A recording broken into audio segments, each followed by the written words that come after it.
అప్పులు చేసి ఆర్థిక ఇబ్బందులు అంటారా? శక్తికి మించి రుణాలతో ఫ్రీ బస్ వంటి పథకాలు ఖర్చు చేస్తారా? ఇరిగేషన్, విద్యుత్ ప్రాజెక్టు లాంటి వాటికైనా ఖర్చు చేశారా? రేవంత్ సర్కార్పై మాజీ ఉపరాష్ట్రపతి వెంకయ్య ఆగ్రహం. ఫిరాయింపుదారుల పదవులకు రాజీనామా చేయాలని సూచన అంటూ నిజంగా వెంకయ్య నాయుడు గతంలో కూడా చెప్పిండు, సిగ్గు ఉండాలి, సిగ్గుపడాలి. ఒక పార్టీలో గెలిచిన సన్నాసి ఇంకొక పార్టీలకు ఎట్లా పోతాడు, వాని సభ్యత్వం అదే రోజు రద్దయిపోవాలని చెప్పిండు ఉపరాష్ట్రపతిగా గతంలో పనిచేసినటువంటి వెంకయ్య నాయుడు. ఆయన చేతులుంటే అది చేసేటోడేమో, చేతులున్నా నాయకులు చెప్తారు కానీ చెయ్యరేమో అనేటోళ్ళు కూడా ఉంటారు. కొంతమంది ఈయనను విమర్శించే వాళ్ళు కూడా ఉంటారు. మరి ఉపరాష్ట్రపతి ఉండే కేంద్ర మంత్రిగా పనిచేసిండు, ఆయన ఎందుకు ఆ చట్టం తీసుకురాలేదు, ఆయన ఎందుకు ఆ ప్రయత్నం చేయలేదు, అటువైపుగా ఆయన ఎందుకు ఒత్తిడి తీసుకురాలేదు అనే మాట మాట్లాడతారు. కానీ కొన్నిసార్లు పరిమితులు ఉంటాయి, పరిధులు ఉంటాయి. కాకపోతే ఆయన స్వేచ్ఛగా ఆయనకు ఉన్నటువంటి అభిప్రాయాన్ని వెల్లడించిన చూడు, అది బ్రహ్మాండం. ఎవడన్నా వేరే పార్టీ నుంచి గెలిచి ఇంకో పార్టీలకు పోవాలని ప్రయత్నం చేస్తే అదే నాడు మన పదవి పోవాలని చెప్పినటువంటి ఫస్ట్ రాజకీయ నాయకుడు ఈయననే. ఆ స్థాయిలో ఉన్నటువంటి నాయకుడు అన్నటువంటి మాట ఈయనదే, ఇంకెవ్వరు అనలే. అంత స్థాయిలో ఉన్నటువంటి వాళ్ళు ఎవరు అనలే. ఏదో అక్కడక్కడ వేరే వాళ్ళు అంటే అని ఉండొచ్చు, కానీ ఉపరాష్ట్రపతి స్థాయి, కేంద్ర మంత్రి స్థాయిలో అట్లాంటి వ్యాఖ్య చేసినటువంటి వ్యక్తి వెంకయ్య నాయుడు. అయితే ఆయన రేవంత్ సర్కార్ని ఏమన్నాడో మీకు తెలుసా? వీడియోలు కూడా వచ్చినాయి, బోలెడని వీడియోలు ఉన్నాయి. ఇగో, అప్పులు చేసి ఆర్థిక ఇబ్బందులు అంటారా? ఇది గత ప్రభుత్వానికి కొంత వర్తిస్తుంది, ఈ ప్రభుత్వానికి కూడా వర్తిస్తుంది. చేసిన అప్పులు బరాబర్ ఉంటాయి, కుప్పలు కుప్పలు ఉంటాయి.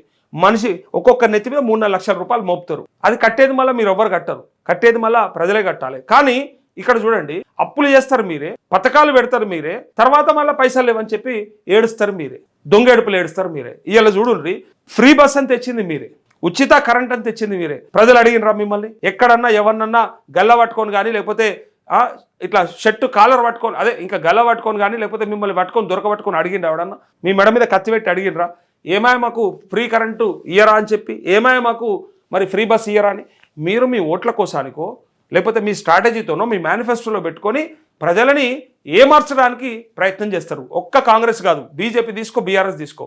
పథకాలల్లో మంచి ఉద్దేశం ఉన్నాయి కొన్ని, అయితే దొంగ ఉద్దేశం ఉన్నాయి కొన్ని ఉంటాయి. ఇవి కొంతమందికి మింగుడు పడది. అరే అట్లా ఎట్లా అంటావాడు? ఇప్పుడు రైతు బంధు ఉంది, రైతు బీమా ఉంది, ఎంత బ్రహ్మాండమైన పథకం తెలుసా? దాన్ని మించిన పథకం లేదు. ఐక్యరాజ్య సమితి అటువంటిది కూడా ప్రశంసించింది. ఈ దేశంలో ప్రధానమంత్రి నరేంద్ర మోడీ కూడా అదే పథకాన్ని తీసుకొని పీఎం కిసాన్ ఇంప్లిమెంట్ చేస్తూ ఉన్నాడు. సో ఎగ్జాక్ట్గా రైతులకు ఇచ్చేటువంటి పథకాలు ఏవైతే ఉన్నాయో అది ఓట్ల కోసం కాకపోయినా వాళ్ళ బతుకు కోసం అని చెప్పి ఆలోచన చేసుకోవాలి. సో కొన్ని పథకాలు అట్లుంటాయి. కేసీఆర్ కిట్టు అవన్నీ కూడా ఉపయోగపడేటివే. ఇక దళిత బంధు లాంటి స్కీమ్స్ డెఫినెట్గా మళ్ళీ దాని వెనకాల రాజకీయ విమర్శలు ఉంటాయి. అదేంది ఇప్పుడు బీఆర్ఎస్ని మాట అంటే వాళ్ళు అంటారు, ఏదైంది దళితుల బతుకు బాగుపడొద్దా, వాళ్ళ బతుకులు అట్లే ఉండాలా, అప్లిఫ్ట్మెంట్ జరగొద్దా, వాళ్ళ ఎంపవర్మెంట్ జరగొద్దా, దళిత జాతిని ఇంకా అక్కడనే ఉంచాలా, అట్లే అట్టడుగు వర్గాల కింద లెక్కగట్టాలనా అని చెప్పి మాట్లాడేటువంటి సందర్భం ఇలా వాళ్ళు తీసుకొస్తారు, బయటికి చెప్తారు అట్లా. కానీ అది ఏనాడు తీసుకొచ్చిరు?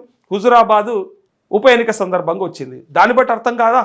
ఆ టైంలో పెట్టాలనుకుంటే అంటే స్ట్రాటజీస్ ఉంటాయి అంటారు. మళ్ళీ ఇట్లా ఈ ముచ్చట చెప్తే మాకు మస్తు స్ట్రాటజీస్ ఉంటాయి, ఎప్పుడు పెట్టానో మేము సన్నాసుల మఠం నడుపుతున్నామా, రాజకీయ పార్టీ నడుపుతున్నాం కాబట్టి మేము రాజకీయాలు చేస్తామని చెప్తాయి. సో అందులో కొన్ని మాత్రమే ప్రజలకు అక్కడికి ఉంటాయి, కొన్ని మాత్రమే ప్రజల కోసానికి ఆలోచించి చేసే పథకాలు ఉంటాయి. ఇక కొన్ని అయితే భక్తు రాజకీయ పార్టీ చేసేటువంటి దొంగ లెక్కలే చేస్తాయి. దీంతో మనకు ఎన్ని ఓట్లు వస్తాయి, ఈ బీసీ బంధు పెడితే ఎన్ని లక్షల మంది మన ఓట్లు తీసుకోవచ్చు వాళ్ళ ద్వారా అనే ఆలోచనతోనే చేస్తే తప్ప ఇంకోటి కాదు. ఇలా కాళేశ్వరం కట్టిరు, కాళేశ్వరం కడితే మన ఓట్లు పడతాయా? నిజంగా ఆలోచించాలి. కమిషన్ వస్తుందని చెప్తారు. ఇక కమిషన్ వస్తుందంటే మరి దొరికిందా దొరకలేదా, తీసుకుపోయిర్రా, లోపల పెట్టిర్రా, ఎన్ని కోట్లు వసూలు చేసిర్రు, మరి ప్రజాధనం దుర్వినియోగం అయిందని చెప్పిన ఈ దొంగలు మరి బీఆర్ఎస్ నుంచి గల్లబట్టి మరి గుంజి మరి ఎన్ని పైసలు ప్రజలకు అప్పచెప్తారు? చెప్పాలి కదా. 1,00,000 కోట్లల్లో సగమన్నప్ప చెప్పాలి. 50,000 కోట్లన్నా కేసీఆర్ ఇంట్లోకేంచో కేటీఆర్ ఇంట్లోకెళ్ళి తీసుకొచ్చి, హరీష్ రావు ఇంట్లోకెళ్ళి తీసుకొచ్చి ప్రజలకు అప్పచెప్పాలి, మళ్ళీ ప్రజాధనంలో కలపాలి, అది మన ఖజానాకు యాడ్ చేయాలి. చేస్తారా? అవుతుందా? మీతోని చేస్తారా?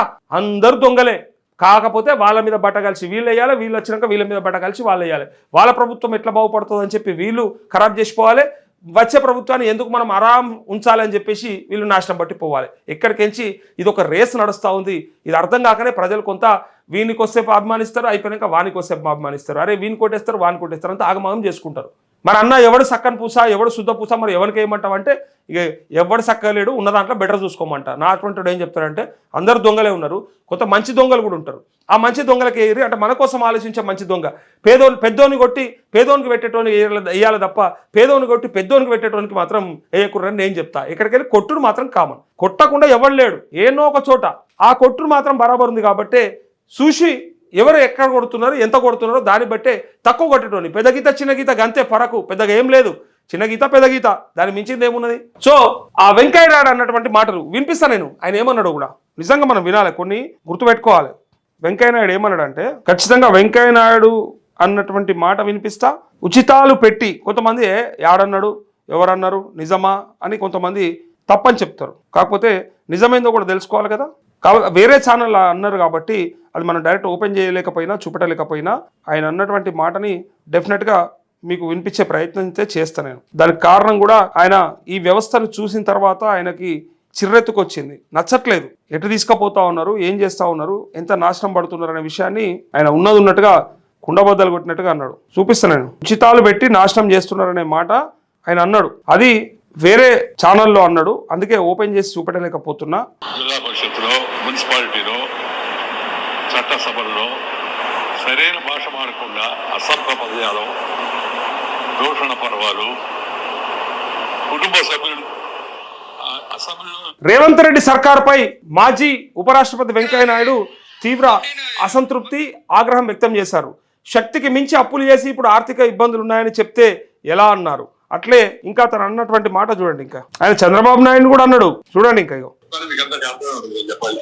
ఉచితాలు అనుచితంగా తయారై పరిమితులు దాటి తాత్కాలిక రాజకీయ అవసరాల కోసం ఈ ప్రీబీస్ ఉత్సాహాలు ప్రకటించడం, అమలు చేయడం అలవాటుగా మారిపోయింది. దానివల్ల రాష్ట్రాల యొక్క అభివృద్ధి పుట్టుపడుతుంది. ప్రభుత్వాలు విపరీతంగా అప్పులు చేస్తున్నారు ఆహత్తుకు మించి. నేను అప్పు చేస్తాను, నేను ఉత్సాహిస్తాను, నేను ఎలక్షన్ల ప్రయోజనం పొందుతాను, తర్వాత వచ్చే గవర్నమెంట్ వాళ్ళ కర్మ వాళ్ళది అన్న ధోరణి వాళ్ళ రాజకీయాల్లో కనబడుతుంది. రాజకీయ పార్టీలు మనం తాజా ఉదాహరణ కూడా చూసాం. రాష్ట్ర ప్రభుత్వం ఆర్థికంగా ఆంధ్రప్రదేశ్ లో మనం కాబట్టి ఉదాహరణ చెప్తాం ఎంత ఇబ్బంది పడుతుంది. అందుకే నేను ఎప్పుడు చెప్తాను ప్రతి బహిరంగ సభలో కూడా, ప్రభుత్వము, చదువు, వైద్యం ఈ రెండింటిపైన ఖర్చు పెట్టాలని జరిగితే ఇతర వాటికి ఏడికి ఉచితంగా.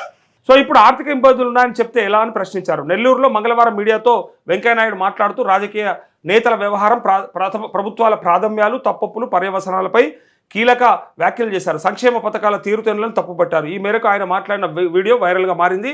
అందులో రాష్ట్ర కాంగ్రెస్ సర్కారుపై మాట్లాడినటువంటి ఆ వీడియో ఏదైతే ఉందో దానికి సంబంధించిన ఇక వార్త. తనదైన శైలిలో సెటర్లతో వెంకయ్య విరుచుకుపడ్డారు. ఆ మధ్య తెలంగాణలో సీఎం రేవంత్ రెడ్డి 1వ తారీఖు జీతాలు ఇవ్వలేను, రాష్ట్రం ఇబ్బందుల్లో ఉన్నదని బహిరంగంగా చెప్పారు. ఈ ఇబ్బందులు ఎందుకు వచ్చాయి, శక్తికి మించి అప్పులు చేసిన ఆర్థిక ఇబ్బందులు అంటే ఎలా, అప్పు తీసుకుంటప్పుడు తిరిగి కట్టగలిగే స్తోమత ప్రభుత్వానికి ఉందా అని ఆలోచించాలి. అప్పు చేస్తాను, ఉచితాలు ఇస్తాను, తర్వాత వచ్చే గవర్నమెంట్ కర్మ అనే ధోరణి. ఇందాక నేను చెప్పిన కదా, వచ్చేటోడు కర్మ, వాడు ఎటన్నా వీకనిగా ఇప్పుడు ఆ ఉన్నప్పుడు మనం చక్కబెట్టుకుంటే సరిపోయి, తర్వాత ఎటన్నా పోని గంగల గలవనిగా వాడు అవతలోడు ఎటన్నా పోని, ప్రజలు ఎటన్నా పోని, ప్రభుత్వం ఎటన్నా పోని వచ్చేది. ఎందుకంటే వచ్చేది వాళ్ళది కాదు కదా, ప్రజలు కూడా వాళ్ళు కాదు కదా. అది మనకు తెలియాలి. అసలు ఆ సోయి మనకు ఉండాలి. ప్రజలు కూడా వాళ్ళు కాదు. అందుకే మన మీద ఇష్టమున్న అప్పులు చేస్తారు. మన నెత్తి మీద పెడతారా అప్పు, మన అప్పే, అది మనమే కట్టాలి. ఎవడు కట్టడు అది. మనం వాళ్ళు అప్పు చేస్తే వాళ్ళు కడతారని మనం అనుకుంటాం. కాదు, మనకిస్తున్న పైసలు ఏవైతే ఉన్నాయో, మనకిస్తున్న పథకాలు ఏవైతే ఉన్నాయో, మనకిస్తున్న సంక్షేమం అభివృద్ధి అంటా ఉన్నారో అదంతా మన మీద, మన పేరు మీద తెస్తున్నటువంటి అప్పు. లక్షలాది రూపాయలు మన నెత్తి మీద పెట్టిపోతా ఉన్నారు. సో మళ్ళీ తిరిగి మనం ట్యాక్సుల ద్వారా చెల్లిస్తేనే ప్రభుత్వం మళ్ళీ కట్టే పరిస్థితి. ఆ ట్యాక్సులు మళ్ళీ ఇష్టం ఉన్నట్టుగా పెంచుకోవడమేనా, అదే కదా అసలు ముచ్చట. ఇక్కడ నువ్వులంతా కదే పంచాయతీ. ఇక ఆ అప్పంతా మన మీద వేస్తారు. అయితే అందుకే ప్రజలు కూడా నాయకుల మనుషులు కాదు, ప్రభుత్వాల మనుషులం కాదు. మనము ఎన్నుకోవడానికే వనకస్తాం. మనము ఎన్నుకున్న తర్వాత ఇక వాడు మనని ఏం చేసినా కూడా భరించాల్సిందే అని వెంకయ్య చెప్పారు. చేసిన అప్పులను ప్రజలకు ఏదైనా దీర్ఘకాలిక ప్రయోజనం కలిగించే ప్రాజెక్టుకో, నీటిపారుదల ప్రాజెక్టుకో, అట్లే పవర్ ప్రాజెక్టులకో ఖర్చు చేయాలి అంటూ నిజంగా ఈయన బ్రహ్మాండంగా చెప్తాడు. కానీ ఇక మరి ఆయన ఎంత చేసిండని కూడా అడిగేటోళ్ళు ఉంటారు కొంతమంది. సో అలా చేయడం వల్ల రిటర్న్స్ వస్తాయి, ఖచ్చితంగా రిటర్న్స్ వస్తాయి. మన దగ్గర 70,000 80,000 మెట్రిక్ టన్నుల పంట పండించేటువంటి తెలంగాణ రాష్ట్రం 1,53,000 మెట్రిక్ టన్నుల పంటకి ఎట్లా ఎగబాకిందనేది ఎవరికన్నా తెలుసా? తెలవనోడికి చెప్తా ఉన్నా, తెలిసినోడికి అర్థం చేసుకోర్రి.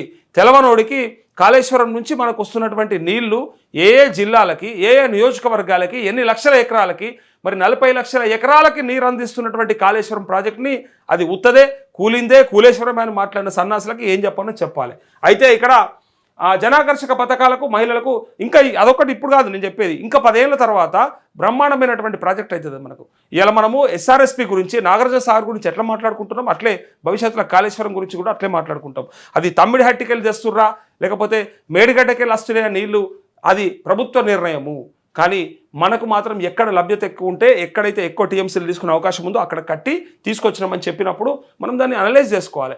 అంతేగాని ఉత్తగానే అలా సొంతానికి మార్చుకుర్రు, రీడిజైన్ చేయడానికి వాళ్ళ జేబుల్లోకి కమిషన్లు వెళ్ళినాయని చెప్పి ఆ రకంగా మాట్లాడడం అనేది ఉత్తగానే వేగ్గా అనాల్సిన అవసరం లేదు. 1,00,000 కోట్ల అప్పు 1,00,000 కోట్ల అప్పు అన్న సన్నాసులే ఇప్పటిదాకా మాట్లాడతారు. 1,00,000 కోట్ల దోపిడీ అప్పు కాదు, 1,00,000 కోట్ల దోపిడీ కేసీఆర్ కుటుంబం చేసిందన్న దొంగలు సన్నాసులు ఇవాళ ఎవరు మాట్లాడతలేడు. మాట్లాడమని బయటకు వచ్చి ఇయ్యాల ఇప్పుడు అనమని చెప్పు, 1,00,000 కోట్లు దోసుక తిన్నారని చెప్పమని చెప్పు. ఇవాళ ఏమంటారు, అవినీతికి పాల్పడ్డారు అని అంటా ఉన్నారు, అక్రమాలకు పాల్పడ్డారు అంటా ఉన్నారు. కానీ 1,00,000 కోట్ల ముచ్చట బంద్ అయిపోయింది. సో అసంతృప్తి వ్యక్తం చేశారు. ప్రయాణం బట్టి ఇక్కడ చూడండి, ఆయన ఏమన్నా అంటే పవర్ ప్రాజెక్ట్స్కో లేకపోతే ఇరిగేషన్ ప్రాజెక్ట్స్కో పెట్టాల్సినటువంటి ఖర్చులు తీసుకొచ్చి జనాకర్షక పథకాలు అంటే మహిళలకు ఉచిత బస్సు, లేకపోతే మొగోళ్ళకి దోతిలు ఇచ్చుడు అనుకుంటే ఏదో పేర్లు పెడతారు కదా, ఇల్లుగా ఇందిరమ్మ చీరలని ఇట్లాంటి పేర్లు పెడతారు కదా. సో బస్సులలో ఉచిత ప్రయాణం వంటి పథకాలకు ఖర్చు చేస్తున్నారు అని ఆయన అసంతృప్తి వ్యక్తం చేశారు. వైకల్యం ఉన్నవారికి అనాథలకు ప్రభుత్వం ఉచితంగా ఇవ్వడం అంటే అర్థం చేసుకోవచ్చు. ఏదైనా వైకల్యం ఉన్నోనికి లేకపోతే నిజంగానే ఇబ్బంది ఉన్నోనికి ఇస్తే, అనాథలకు ఇస్తే అది అర్థం చేసుకోవచ్చు. కానీ అందరికీ ఉచితాలు ఇస్తే ఎలా అని ప్రశ్నించారు. ప్రభుత్వం విద్యా వైద్యం మాత్రమే ఉచితంగా ఇవ్వాలి, మరేదానికి ఇవ్వకూడదన్నారు.